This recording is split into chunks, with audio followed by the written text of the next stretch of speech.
Shalom a todos, Hag Sameach, Lehaim, para todos en este séptimo día, el último día de Sukkot, como se conoce, el último gran día de la fiesta, o Shana Rabbah, el día de la gran salvación. Un día en el cual de verdad recibimos mucho, es un día de Ruach HaKodesh, así nos enseñó nuestro maestro Yeshua en ese texto tan famoso de Juan 7, que dice, si alguno tiene sed, que venga a mí y beba, porque de su interior correrán ríos de agua viva. Por ahí compartimos ya un video del año pasado que les recomiendo que vean mucho. Solo quisiera acotar rápidamente antes de empezar con el personaje del día, David Amelech, el dulce cantor de Israel. Quisiera acotar que cuando dice el maestro, de su interior correrán ríos de agua viva, el espíritu que se recibe es para que corran ríos de agua viva, no solo a nivel de edificación personal, que eso es lo primero, sino los ríos de agua viva son aquellos que fluyen y llegan a otros lugares. Es decir, que la influencia divina que hemos tenido en estos 7 días de Sukkot no solo sea para la edificación personal, que es muy productivo y es muy benéfico, sino que esa edificación personal sean como ríos de agua viva para que otros también puedan beber con la ayuda de Hashem. Hoy recibimos la bajada espiritual de Malhut, del reino, y entonces esto está tipificado con el pastor, también llamado pastor, que fue pastor literal y también es un pastor de Israel, el rey David. Rosh, adelante. Bueno, hay varias cosas. Si contáramos la historia de Melech David, no acabaríamos hoy en toda la noche. Bueno, sería. Pero voy a tocar un punto interesante. De repente llega un profeta de Dios, Shemuel, llega para ungir al que sería rey. ¿Por qué causa? Porque lamentablemente para Saúl no lleva a cabo la orden divina de Hashem y entonces se va a elegir un nuevo rey. Para eso se convoca a todos los hijos, porque al final de cuentas, Nitzebet, que es la madre de Melech David, ha tenido 8 hijos. En ellos, el de dudosa procedencia es David. Y esa es la causa cuando están llamando a cada uno. Y el profeta, lamentablemente, y eso sucede muy a menudo, diríamos nosotros en un lenguaje coloquial, nos vamos con la finta. Y eso que era evidente. Sí, él veía en el rostro lo que hoy nosotros podemos experimentar con la cuestión de discernimiento de espíritus, nada que ver con lo que ellos podían notar. El cabello, el entrecejo, todo, ellos podían darse cuenta. Lo que hoy sigue usando el FBI, por ejemplo, sí, ¿no? Para ver rasgos. Exacto, los rasgos hablan mucho de cómo eres tú. Entonces llega el primero y lo quiere ungir. Y Hashem le dice, no es lo que tú veas por apariencia. Y va pasando uno por uno hasta que ya no hay más hijos. Entonces pregunta el profeta, ¿y no tienes un hijo más? Y la pregunta es, ¿y dónde está David? ¿Por qué no está David si iba a venir el profeta? Bueno, David está en los campos verdes y aguas de remanso, pastoreando. Y ahí es donde él empieza a practicar los cantos, los salmos. Pero tenemos que darnos cuenta que su madre es la que lo inspira en amor, en sabiduría y en misericordia para que él a la postre pudiera ser ese dulce cantor de Israel y rey, un rey, el bien amado, dice el nombre de David.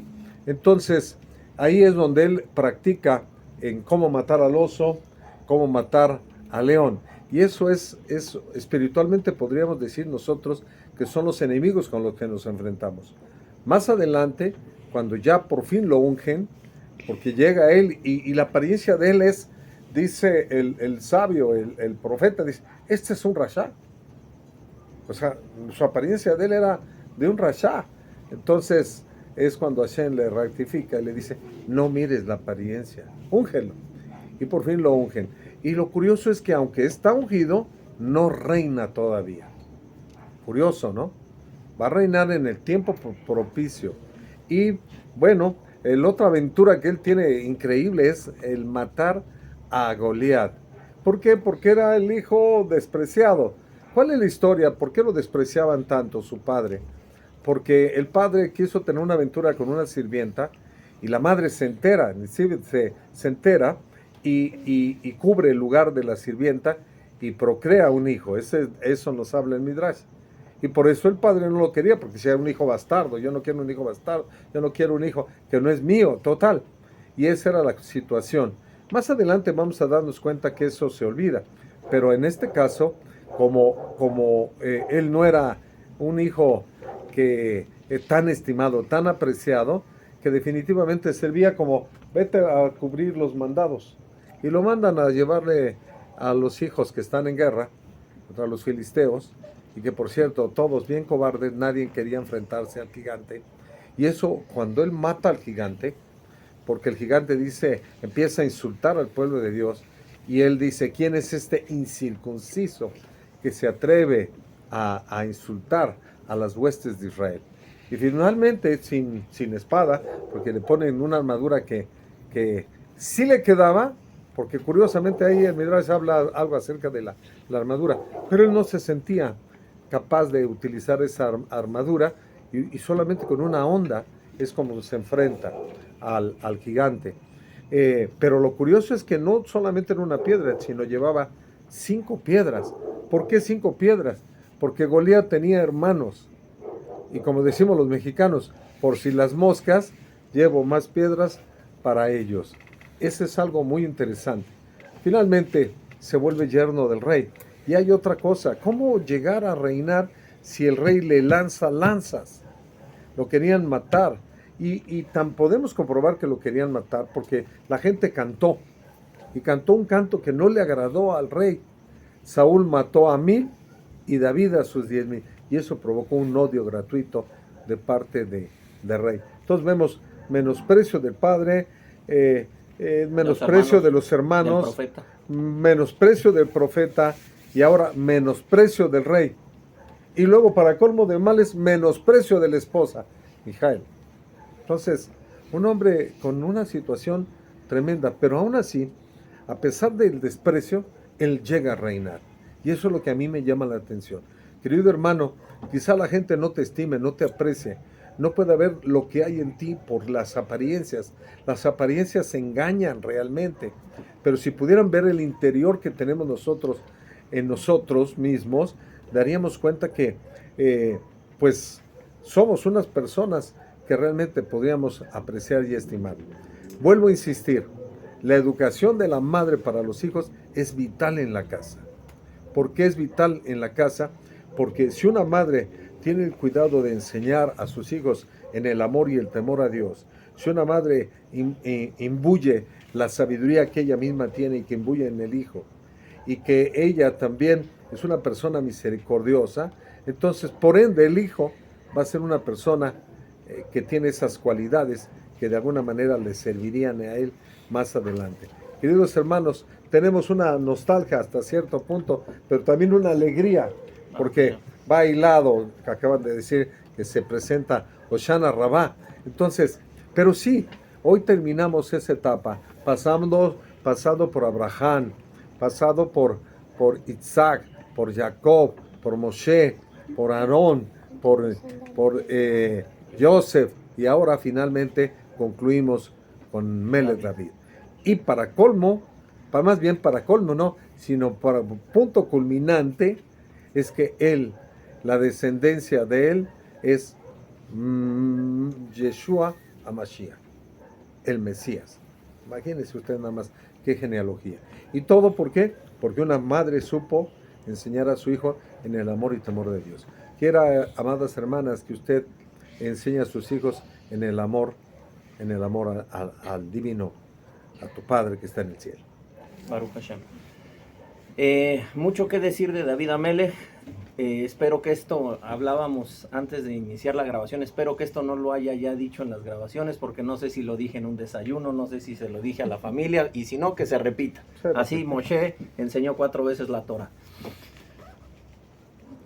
Hay un midrash un poco extraño sobre la fiesta de Sukkot que dice, basado en un texto de Levítico 23 que habla de Sukkot, en donde Sukkot se presenta como en el día 15, pero después dice, y en el primer día, o en lugar de decir la Torah, y en el día 15, dice, y en el primer día tomaréis fruto de árbol hermoso. Entonces, en el primer día, en el Midrash dice, significa, en el primer día de los pecados. En el primer día que comienzan los pecados, y tú dices, ¿cómo en el primer día del que empiezan los pecados?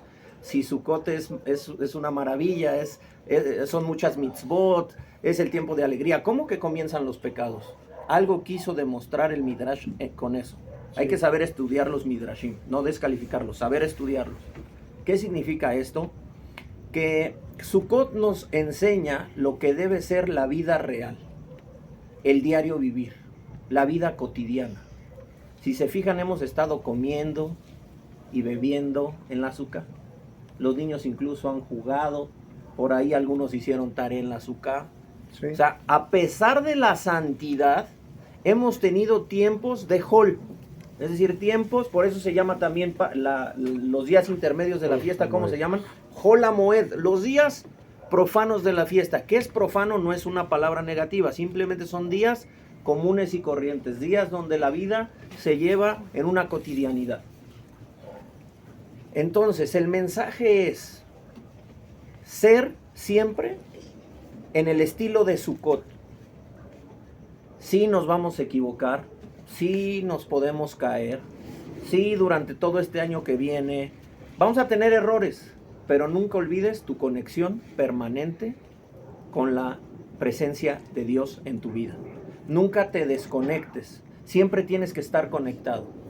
Y hablando de David Amelech, en el primer salmo dice algo grandioso. Dice que los hombres justos, aquellos que observan Torah, aquellos de los que está escrito, en la Torah de Hashem está su deseo, y en su Torah medita de día y de noche. Será como árbol plantado junto a corrientes de aguas, que da su fruto a su tiempo, y su hoja no cae. Eso nos enseñó David. Sí. Su hoja no cae. Y enseñó algo el Baal Shem Tov increíble. No importa en dónde estés, no permitas que tu hoja caiga, que es el mismo concepto de Sukkot. Si estás en el trabajo, por ejemplo, hoy que tenemos Ushpisim, Dani, por ejemplo, que se dedica a atender a la gente que viene a pedir un seguro para su carro, que se lo arreglen, en ese momento de conflicto, de tensión, que debe ser durísimo y difícil, Dani no puede perder su conexión con Hashem. Su hoja no cae, o sea, que su hoja nunca caiga. La hoja que cae es cuando pierdes conexión con Dios. Aunque estés en el trabajo, en la escuela, en la oficina, en la casa, en un lugar incluso turbio, que todos a veces pasamos también por el valle de sombra de muerte, nunca caiga tu hoja. ¿Por qué? Porque la presencia de Dios, como en la Sukkah, siempre está. Así es. Otra cosa que quiero comentar de David Amelech. Hay algo increíble. No solamente se conoce como el dulce cantor de Israel porque sus alabanzas, sus cánticos, sus lloros, sus súplicas, su teshuvá, todo el camino que nos ha enseñado, se llama el dulce cantor de Israel porque nos ha endulzado la vida. Leamos muchos salmos. En los salmos hay muchísima bendición, muchísima instrucción, muchísima fuerza para saber qué hacer en los momentos de tribulación. Y por eso es el dulce cantor de Israel, porque nos endulza. Y hay algo fantástico en la vida de David, aunque es duro y es fuerte y es muy triste, y seguro para él fue algo terrible. Fue cuando muere su hijo Absalón. Fue terrible lo que hizo Absalón. Se rebeló, le traicionó, hizo un golpe de estado. Y cuando muere, nosotros pensaríamos que David iba a tener una respuesta quizás de Dios hizo justicia, qué bueno que murió, yo ya puedo reinar. Alguna situación así, sabemos que David no iba a hacer eso. Porque incluso con Shaul Amelech, David siempre le respetó. Sí. Nunca tocó al ungido de Hashem, respetó el ungimiento a pesar de los errores del rey, siempre le amó y respetó. David siempre tenía ese amor, incluso por los que se equivocan. Y creo que debemos aprender mucho de David Amelech, tener mucho amor y consideración por los que se equivocan. Incluso en este texto es algo interesante, y no quiero entrar en misticismos, pero que nos sirva para reflexión. Cuando muere su hijo Absalón, yo no sé si ustedes han notado que se menciona 7 veces el nombre de Absalón.